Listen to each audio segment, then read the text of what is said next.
السلام عليكم ورحمة الله وبركاته حبايبي، كيف حالكم؟ اليوم جيت لكم بوصفة جديدة. بنعمل اليوم رز معدس مع المطفاية، لأنه دخلوا علي أول أمس على الكومنتات وطلبوا مني أعمل لهم المطفاية، فقلت بدخل إيش؟ الرز. معانا مكونات الرز 3 كوب رز. طبعا الرز مزة مش رز بسمتي، هذا المتوفر عندي، يعني هذا الموجود عندي. عملته اليوم برز مزة، وينفع تعملي ببسمتي برضه. 3 كوب رز مزة، كوب واحد عدس، تمام. معي البهارات: ملح، نص ملعقة كمون حبوب، ورقتين غار، 3 سنان ثومة بقشرها، شوية كبزرة حبوب، شوية فلفل حبوب، 4 حبات حبهان أو هيل، 4 زير أو مسامير أو قرنفل، عودين قرفة، معي راس بصل، معي ملعقتين سمن، معي ايش؟ زيت. هذه مكونات الرز اللي هو المعدس، تمام. اللي حابه تعمل برز بسمتي تعمل، واللي حابه وهو يحبب انه يكون برز بسمتي، بس انا عملته اليوم كذا، قلت بغير الطريقه. نيجي نشوف المطفايه ايش مكوناتها. عندي في حبتين طماط او ثنتين طماط، راس بيبان، راس بصل، قرنين بسباس اخضر، معي هنا شبت، معي شويه كبزره، معي حلبة حبوب، تمام. كيسين صلصة، ومعي 3 حبات طماط خلطتهم بالخلاطة. معانا هنا بسباس عدني اللي هو البسباس الأحمر اللي هو هذا. طبعا أنا قد نقعته من الليل وصفيت البذر اللي داخله وخلطته بالخلاطة. ومعانا ملك الحلقة الذي هو إيش؟ السمك. السمك طبعا هامور، هذا المتاح، بس برضو ما شاء الله عليه سمك حلو. واللي حابه تعمل ديرك، حابه تعمل قاع اللي تحبه، يعني هذا اللي موجود عندي واللي بنشتغل عليه اليوم. رز معدس بالمطفايه. نقطع البصل ونرجع لكم. طبعا الرز الان بنقعه ربع ساعه و10 دقائق مع العدس، وبنقطع البصل وبنرجع لكم. رجعنا لكم حبايبي. الان بعمل الرز، تمام. بنعمل ملعقتين سمن، تمام. ملعقتين زيت نباتي. طبعا انا اقيس بعيني، يعني ما اخدش، بس كده كفايه.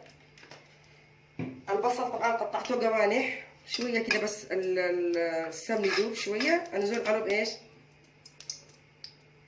انزل عليه بالبصل.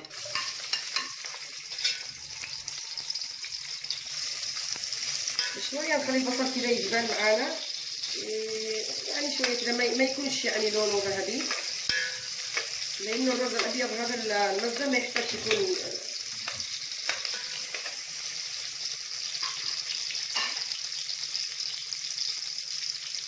طبعا قد نقعنا الرز والعدس،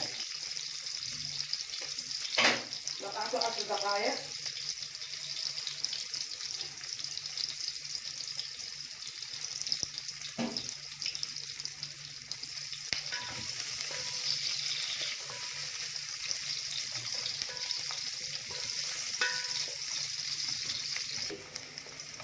رجعت لكم حبايبي. شوفوا الرز، البصل الان بدا يدبل، بدا لونه شويه كده لون ذهبي فاتح.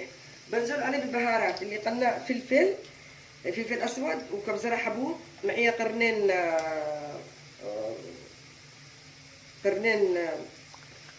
قرفه، معي 4 مسامير او 5 مسامير او قرنفل، 4 هيل، ورقتين غار، 3 فصوص ثوم من غير ما اشيل القشر، معي ملعقتين ملح، معي هنا كمون حبوب وكبزرة حبوب، بضيفهم على البصل. بحرك شوية بس على الريحة تطلع حق البهارات شوية كده، حتى مش دقائق، يعني حاجة بسيطة. اوطي الشورى تحته عشان ما يحرقش عليه البصل، لاني مش مشتيوش يكون يعني اسود. بس كده الان بنزل بايش؟ بنزل بالرز والعدس. هذا الرز والعدس، شوفوا حبايبي، بنزل بالرز ايش؟ والعدس.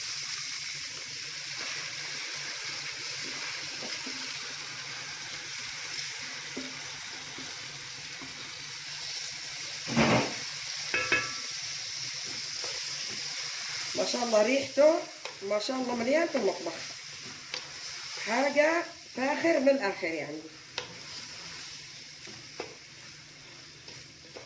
ولا تعملي له بهارات، ولا تعملي له حاجة مطحونة، بهارات مطحونة، ولا تعملي له أي شيء. بالذات الرز المزة ما يحتاجش أي بهارات، يحتاج بهارات تكون صحيحة أو سليمة، مش مطقوقة يعني، مش مطحونة يعني. فهذه البهارات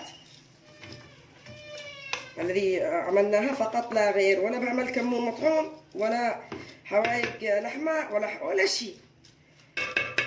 أزيد النار شوية بس علشان يمسك قليل كده، وارجع بعدين ايش اضيف له الماء.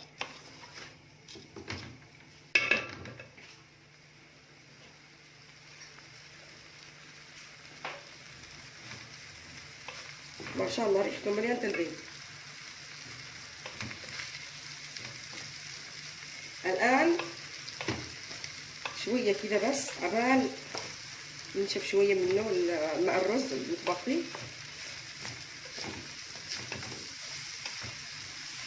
ما شاء الله. خلاص الآن بضيف الرز، بسم الله. بضيف الماء، بسم الله. ما كثرش الماء، على يعني قياس نظر بنظري بس. وبعدين بس كده تقريبا لتر الا شويه، الماء لتر الا شويه. وبعد كده اذا احتاج ما بزيده. لو بنات يا جماعه الرز طبعا 3 أكواب يعني نص كيلو، يعني لنفرين او نفرين يعني حاجه كده، يعني نص الكيلو ياخذ النفرين، والكيلو ياخذ 4 أنفار. الكيلو المزه ياخذ 4 أنفار بس. اذا بغطي عليه الان شويه، اول ما يغلي معي او يطلع فقاعات شويه بغطي عليه، بنرجع نعمل ايش؟ المطفايه. شوفوا حبايبي الرز الان بدا يغلي او بدا يفور يعني بمعنى صح، وطلع فقاعات. الان بنقله الناحيه الثانيه علشان نشتغل ايش؟ المطفايه. هذا الان بنزله على الشوره الثانيه. حبايبي غطينا على الرز، طبعا نقلته لي على الناحيه الثانيه وغطيت عليه عبال ما ينضج. احنا الان بنعمل ايش؟ بنعمل المطفايه. طبعا طرحت المقله على النار بس عبال ما ينشف القفل اللي فيها، وبرجع واعمل البصل.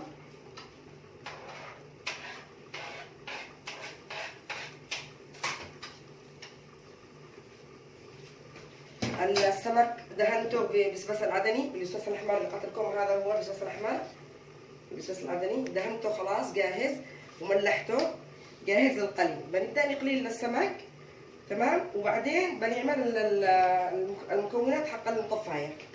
بسم الله. شويه سمك، شويه ملح كده تقريبا من 3 إلى 4 ملاعق.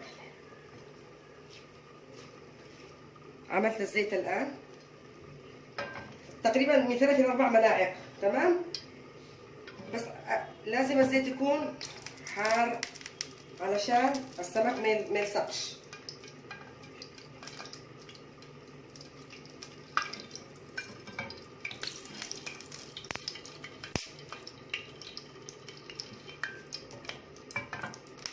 الآن انزل بسم الله، انزل بالسمك بسم الله. ما شاء الله السمك روعة جدا وفريش. أنا طلبته دليفري جابلي هنا عند البيت فريش لسه جاي يعني. بسم الله الرحمن الرحيم. بسم الله.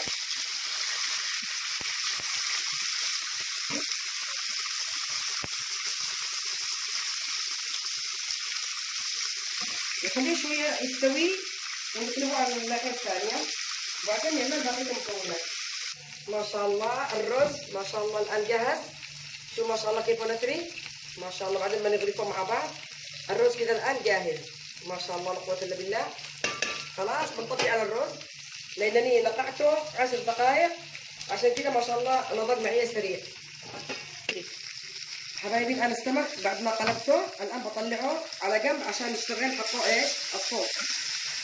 ما شاء الله شوفوا السمك ما شاء الله لا قوة إلا بالله. ما شاء الله بسم الله الرحمن الرحيم. ما شاء الله سمك ما شاء الله بسم الله. خلاص كده جاهز. بنزل الآن بإيش؟ نفس الزيت حق السمك اللي قليته بشتغل به ايش؟ الصوص حق المطفايه. هذا البصل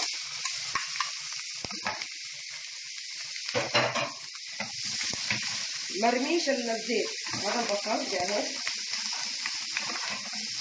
طبعا هنا ما بعملش الطماط خلطته بالخلاط، على طول بنزله بعدين.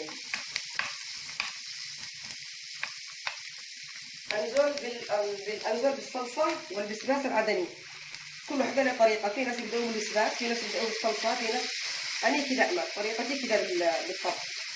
واللي حابه تعمل تطبق نفس الطريقه يا ريت تعملوا نفس الطريقه وتكتبوا لي في الكومنتات كيف طلعت معكم. شوفوا ما شاء الله. هنا طبعا غير الرز، هنا بنخلي البصل لونه كان ذهبي زياده عكس الرز. بنزل بقرنين بسباس. اللي حابه تعمل بسباس، حابه قرن، حابه اثنين، مش حابه عادي مش مشكله. بنخليه شويه يكتري شويه لانه ما بنحبوش يكون حار.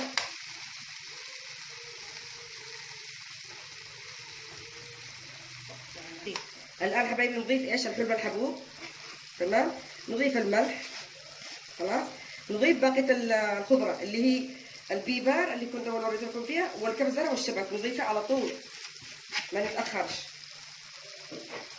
كله جاهز الان. طبعا انا ما احبش اعمل ماء، انا احبها تكون كده صراحه جامده كده، ما احبش اكثر المي يعني اسوي لها مي، وهذا ما يعجبنيش. يعجبني تكون كده. وهو اللي حابب يعمل لها مي يعمل لها، اللي مش حابب هو حر برضه باختيارك. انت تقدري تتصرفي زي ما تشتهي. يعني يحبوها كذا يكون ناشف وجامد كده، تاكلي يا اما يتاكل مع الرز او تاكليه مع روتي مع عيش. بس بضيف شويه مي، شويه مي مش كثير، اللي متبقي من باقي الرز اللي هو اللي متبقي من حق الرز اضفته بس كده مش كثير. البصلايه جاهزه ما شاء الله، والبسباس الان بيذبل.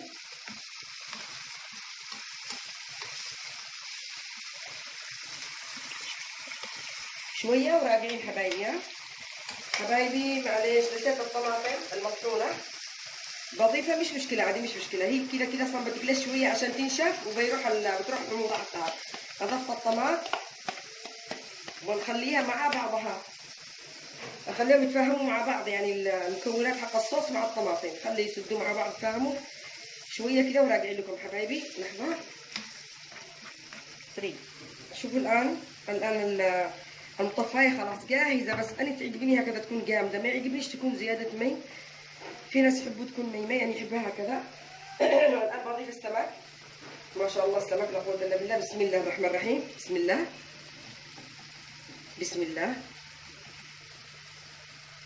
بسم الله. السمك كذا الان جاهز. هذه المطفايه العدنيه. الان باقي حته بسيطه بس حبايبي. خلاص الان كله جاهز وغرفناه ولله الحمد. شوفوا المطفايه ما شاء الله. هذه مطفايه مع السمك. هذا السحاوي طبعا قد عملته اول لما كانت مطفايه على النار. العشار اللي حابب عشار حابب، مش حابب عادي، هو اصلا يتاكل مع البسباس الاخضر، بس احنا عملناه عشار. هذه سلطه ضفت لها خل وليمون وملح.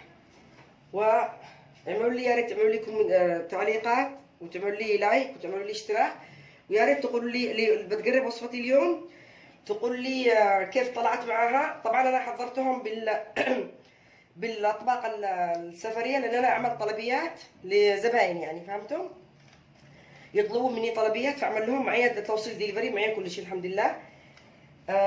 هذه الوجبه حق اليوم جاهزه وبالهنا والشفاء. يا ريت تجربوها وتكتبوا لي بالتعليقات كيف ضبطت معكم ولا لا. وان شاء الله الى اللقاء في وصفه جديده وطبخه جديده.